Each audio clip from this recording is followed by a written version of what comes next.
Assalamualaikum warahmatullahi wabarakatuh. Sobat Rumi, pernahkah terpikir sebuah pertanyaan yang jarang berani dihadapi dengan jujur?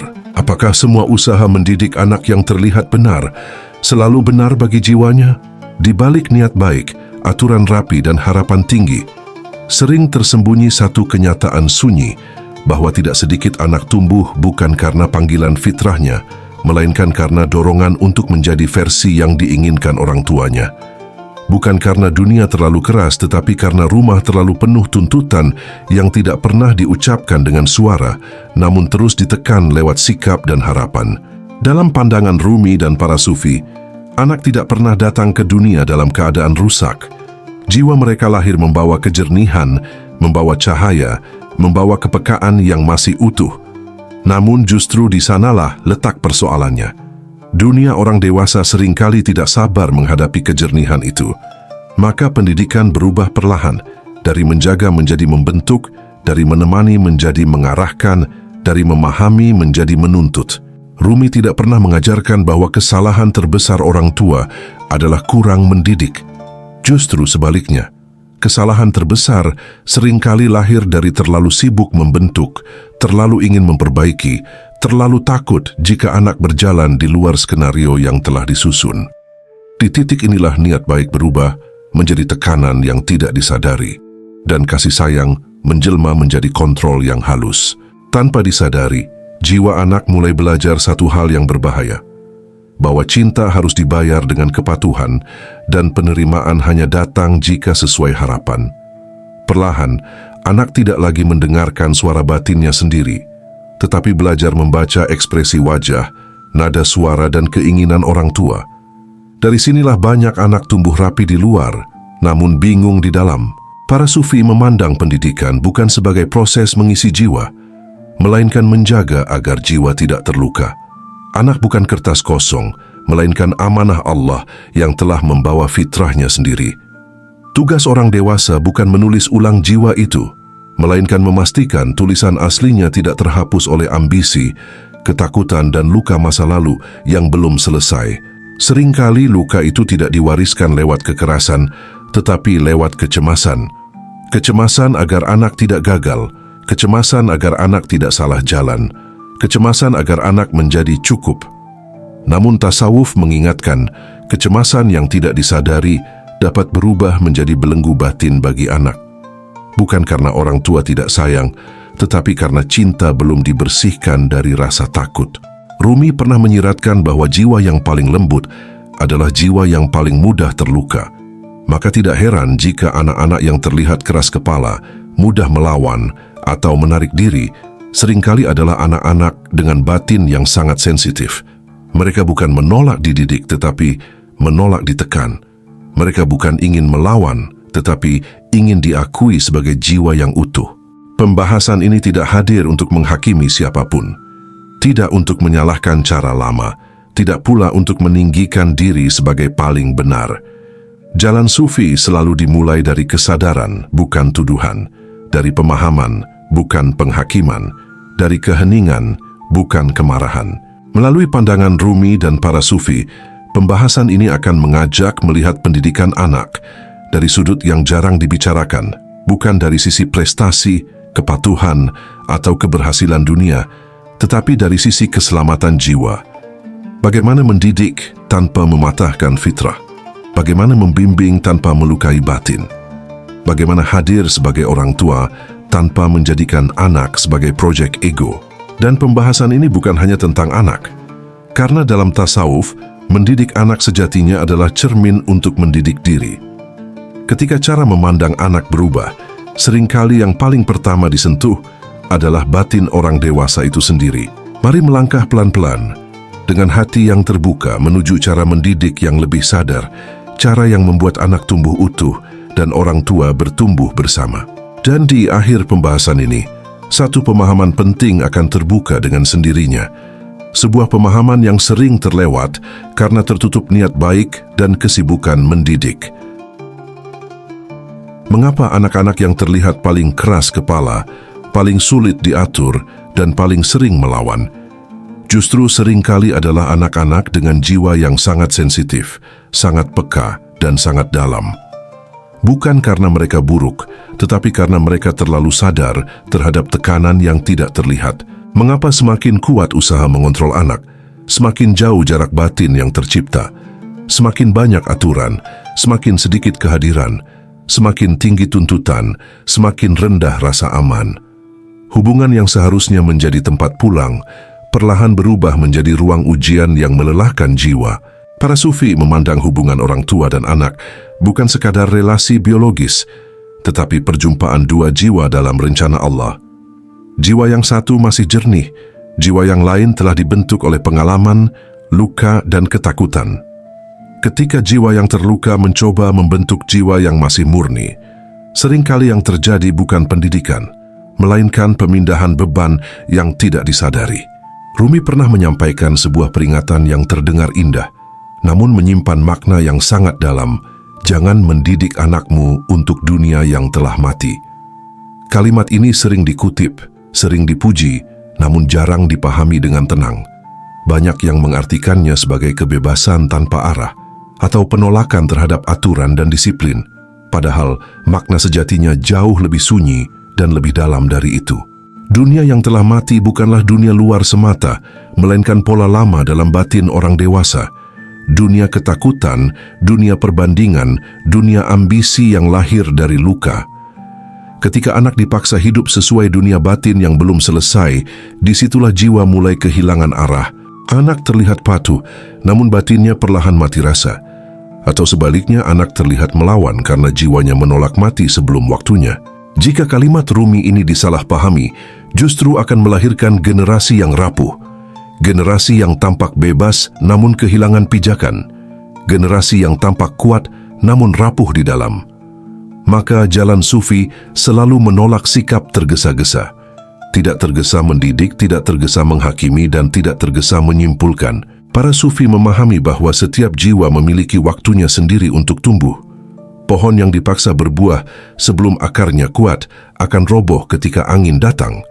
Begitu pula anak, jiwa yang dipaksa dewasa sebelum waktunya akan kehilangan kepercayaan pada dirinya sendiri. Dan kehilangan kepercayaan pada diri adalah awal dari banyak luka batin di masa depan. Disinilah letak rahasia yang jarang disadari. Anak yang keras kepala seringkali bukan ingin menang, tetapi ingin diakui keberadaannya. Anak yang menolak aturan seringkali bukan membenci batasan, tetapi menolak diperlakukan sebagai objek. Jiwa yang sensitif akan melawan jika merasa tidak dilihat, tidak didengar, dan tidak dihormati sebagai amanah Allah yang utuh. Tasawuf mengajarkan bahwa mendidik bukan soal mempercepat hasil, tetapi memperdalam hubungan. Bukan soal menjadikan anak sesuai harapan, tetapi membantu anak mengenali fitrahnya. Namun untuk sampai ke sana, satu hal harus lebih dulu dipahami, bahwa pendidikan anak tidak pernah bisa dipisahkan dari keadaan batin orang tua. Maka pembahasan ini tidak akan langsung berbicara tentang teknik, aturan, atau metode. Jalan ini dimulai dari kesadaran yang lebih dalam, kesadaran tentang bagaimana rasa takut bekerja, bagaimana ambisi menyamar sebagai cinta, dan bagaimana keinginan untuk menjadi orang tua yang benar justru sering menjauhkan dari kehadiran yang utuh. Dan dari sini pembahasan akan mulai masuk ke inti. Bagaimana para sufi memandang anak bukan sebagai milik, tetapi sebagai amanah Allah yang harus dijaga jiwanya, bukan dikendalikan hidupnya. Setiap anak lahir membawa cahaya. Bukan cahaya yang dibuat-buat, bukan pula hasil didikan siapapun. Cahaya itu sudah ada sejak pertama kali Allah meniupkan ruh ke dalam dirinya. Karena itu, anak tidak pernah datang dalam keadaan kosong, tidak liar, dan tidak rusak. Jiwa mereka utuh, jernih, dan hidup sepenuhnya di saat sekarang. Namun dunia orang dewasa jarang sabar menghadapi keutuhan seperti ini. Keutuhan dianggap lambat, keutuhan dianggap merepotkan, keutuhan dianggap belum siap. Maka sejak dini, anak mulai didorong untuk menyesuaikan diri dengan ritme dunia yang tidak mengenal jeda. Dunia yang selalu ingin cepat, pasti, dan terukur. Tanpa disadari, muncul daftar harapan yang sunyi namun berat. Anak diharapkan cepat menurut agar tidak merepotkan, cepat pintar agar tidak tertinggal, cepat jadi agar membanggakan. Seakan-akan masa kanak-kanak adalah fase yang harus segera dilewati, bukan ruang suci yang perlu dijaga. Padahal jiwa tidak pernah tumbuh dengan dipaksa cepat. Jiwa bertumbuh dengan rasa aman, dengan penerimaan, dengan kehadiran. Ketika jiwa dipercepat, yang tumbuh bukan kedewasaan, melainkan kepatuhan kosong atau perlawanan yang terpendam. Keduanya sama-sama meninggalkan luka yang tidak selalu terlihat di permukaan. Dalam tasawuf, anak tidak pernah disebut sebagai milik, tidak pernah pula dianggap sebagai perpanjangan ambisi. Anak disebut sebagai amanah. Amanah dari Allah yang dititipkan, bukan untuk dibentuk sesuka hati, tetapi dijaga agar tidak rusak. Dijaga bukan hanya fisiknya, tetapi terutama jiwanya. Amanah berarti ada batas. Ada rasa takut melukai. Ada kesadaran bahwa yang dititipkan bukanlah milik pribadi. Namun ketika amanah berubah menjadi kepemilikan, disitulah pendidikan mulai bergeser. Anak tidak lagi ditemani, tetapi diarahkan. Tidak lagi dipahami, tetapi dituntut. Tidak lagi dilihat sebagai jiwa, tetapi sebagai proyek. Masalah yang paling sering terjadi bukan karena orang tua tidak sayang. Justru sebaliknya, banyak orang tua mendidik anak dengan cinta yang bercampur luka. Luka dimarahi di masa kecil yang belum sembuh. Luka tidak pernah didengar perasaannya. Luka selalu dibandingkan dengan orang lain. Luka harus kuat karena tidak ada yang menenangkan. Luka-luka ini tidak selalu disadari. Ia tidak muncul sebagai niat jahat, tetapi sebagai kecemasan. Kecemasan agar anak tidak gagal seperti dulu. Kecemasan agar anak tidak salah jalan. Kecemasan agar anak menjadi versi yang lebih baik. Namun kecemasan yang tidak disembuhkan seringkali berubah menjadi tekanan yang terus-menerus. Disinilah luka itu diteruskan. Bukan lewat kata-kata kasar, tetapi lewat nada suara. Bukan lewat kekerasan, tetapi lewat ketidakhadiran emosional. Bukan lewat larangan keras, tetapi lewat harapan yang terlalu berat untuk dipikul oleh jiwa yang masih tumbuh. Anak yang sensitif akan merasakan semua ini. Ia mungkin tidak mampu menjelaskannya dengan kata-kata, tetapi tubuh dan perilakunya berbicara. Ada yang menjadi terlalu patuh hingga kehilangan suara. Ada yang menjadi keras kepala sebagai bentuk perlindungan diri. Ada pula yang menarik diri, memilih diam agar tidak melukai siapapun. Di titik ini banyak orang dewasa mulai bertanya-tanya, mengapa anak semakin sulit diatur? Mengapa semakin ditekan justru semakin jauh? Mengapa hubungan terasa renggang meski niatnya baik? Pertanyaan-pertanyaan ini sering mengarah keluar, padahal jawabannya justru tersembunyi di dalam. Tasawuf mengajarkan satu hal yang sunyi namun tajam. Anak adalah cermin batin orang tuanya, bukan untuk menyalahkan, tetapi untuk menyadarkan. Apa yang belum selesai di dalam, seringkali muncul di hadapan dalam bentuk perilaku anak. Bukan sebagai hukuman, tetapi sebagai panggilan untuk menyembuhkan. Disinilah tensi batin mulai terasa. Pendidikan tidak lagi sekadar tentang anak, tetapi tentang keberanian melihat diri sendiri. Tentang kesediaan mengakui bahwa niat baik saja tidak cukup, bahwa cinta pun perlu disucikan dari luka lama agar tidak berubah menjadi belenggu baru. Dan dari titik inilah, bagaimana cara para sufi mendidik tanpa melukai, menegur tanpa merendahkan dan membimbing tanpa membunuh cahaya. Jalan ini tidak mudah, tetapi satu-satunya jalan yang menjaga jiwa tetap hidup. Rumi mengajarkan satu prinsip sunyi yang jarang disadari dalam dunia pendidikan. Anak belajar bukan dari kata-kata, melainkan dari keadaan batin orang dewasa di sekitarnya. Nasihat dapat diucapkan, aturan dapat dituliskan, tetapi keadaan batin selalu terpancar tanpa bisa disembunyikan. Jiwa anak menangkap getaran itu jauh lebih cepat daripada pikiran orang dewasa menyadarinya. Anak tidak meniru apa yang diajarkan secara lisan. Ia meniru nada suara ketika berbicara. Ia menyerap cara marah yang dibungkus dengan alasan mendidik. Ia mengamati cara diam yang penuh jarak.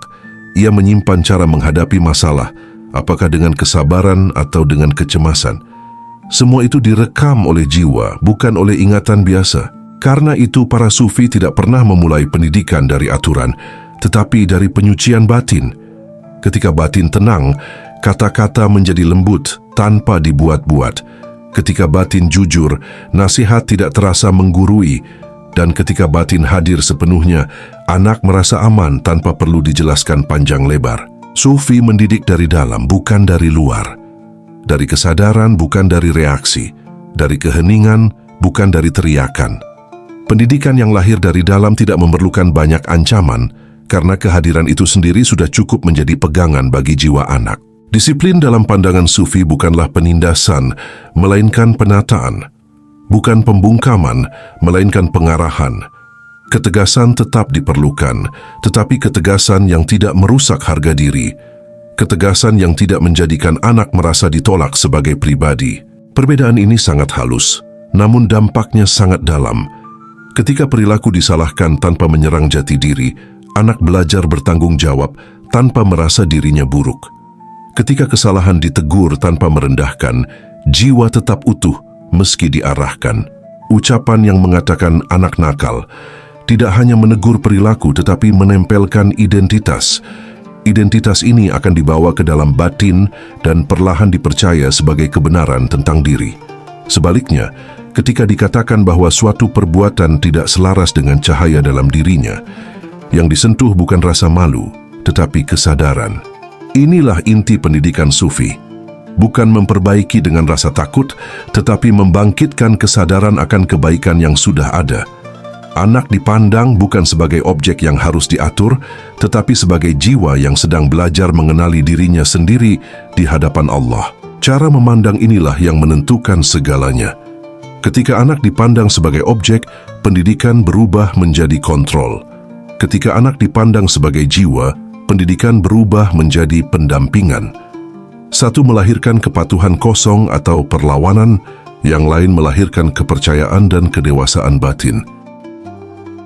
Para Sufi memahami bahwa jiwa yang dipermalukan akan menutup diri.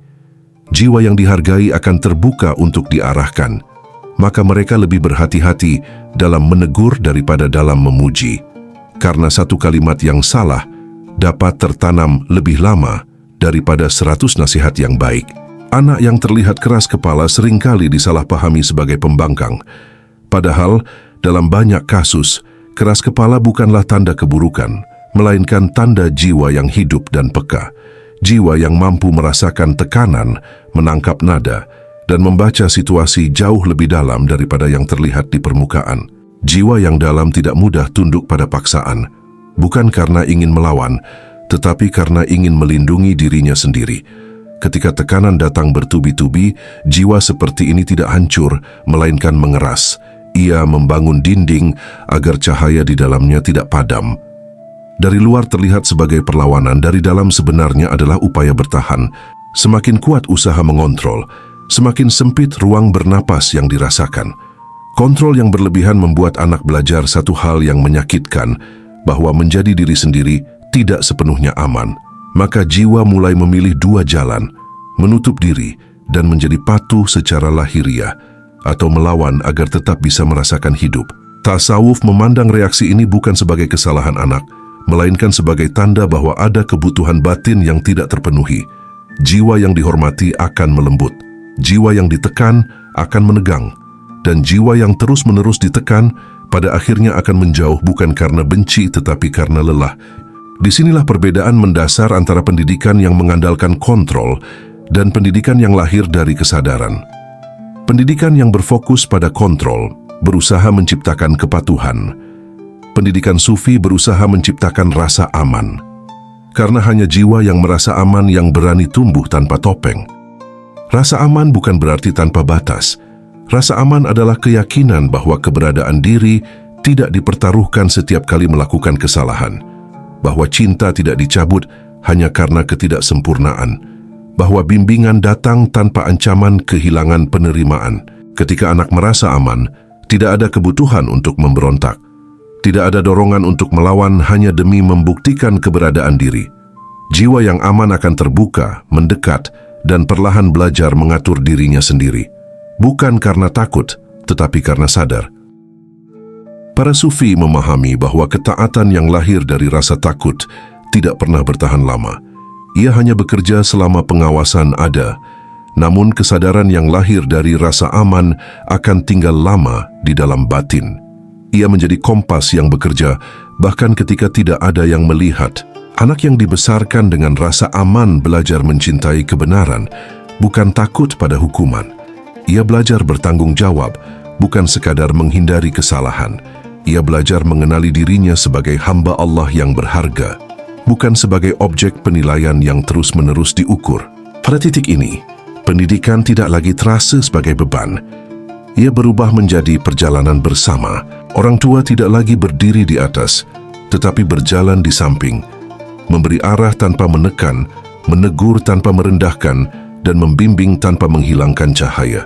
Dan ketika cahaya itu dijaga, bukan dikendalikan, jiwa anak tumbuh dengan caranya sendiri, tumbuh dalam kesadaran, tumbuh dalam kejujuran, tumbuh dalam kedekatan dengan Allah, bukan karena dipaksa menjadi, tetapi karena diizinkan menjadi. Pada akhirnya mendidik anak, dalam pandangan Rumi, sejatinya bukan sekadar usaha membentuk perilaku, melainkan perjalanan panjang mendidik diri sendiri. Setiap sikap anak yang muncul di hadapan seringkali adalah undangan halus untuk menengok ke dalam. Bukan untuk menyalahkan, tetapi untuk menyadari. Karena dalam tasawuf, perubahan yang paling dalam selalu dimulai dari kesadaran, bukan dari rasa bersalah. Ketika hati tersentuh oleh pembahasan ini, hal itu bukan pertanda kegagalan sebagai orang tua, justru bisa menjadi tanda bahwa jiwa sedang bergerak menuju kedewasaan yang lebih jujur. Jiwa yang berani berhenti sejenak, melihat ulang caranya mencinta, dan bertanya dengan lembut, sudahkah kehadiran ini benar-benar utuh? Para sufi tidak pernah menuntut kesempurnaan. Yang dicari bukan orang tua tanpa salah, melainkan hati yang bersedia belajar. Hati yang mau mengakui bahwa cinta pun perlu disucikan dari luka lama. Hati yang mau bertumbuh agar tidak menjadikan anak sebagai tempat pelampiasan ketakutan yang belum selesai. Dalam keheningan itulah pendidikan menemukan maknanya. Bukan sebagai kewajiban berat, tetapi sebagai jalan mendekat kepada Allah. Karena setiap upaya menjaga jiwa anak, sejatinya adalah ibadah yang sunyi. Tidak terlihat, tidak dipuji, tetapi sangat dalam nilainya. Anak tidak membutuhkan orang tua yang sempurna. Anak membutuhkan kehadiran yang jujur, konsisten, dan penuh kesadaran. Kehadiran yang berani meminta maaf ketika salah. Kehadiran yang mampu diam ketika emosi naik. Kehadiran yang memilih memahami sebelum menghakimi. Jika satu hal dapat dibawa pulang dari perenungan ini, biarlah itu menjadi kesadaran sederhana, bahwa anak tidak perlu dibentuk dengan keras untuk menjadi baik. Cukup dijaga agar jiwanya tidak kehilangan cahaya. Cahaya yang sejak awal telah Allah titipkan. Dan jika pembahasan ini meninggalkan getaran di dalam hati, silakan tulis di kolom komentar. Aku belajar mendidik dengan kesadaran, bukan untuk penilaian, melainkan sebagai pengingat sunyi bagi diri sendiri. Sampai jumpa di perenungan berikutnya. Wassalamualaikum warahmatullahi wabarakatuh.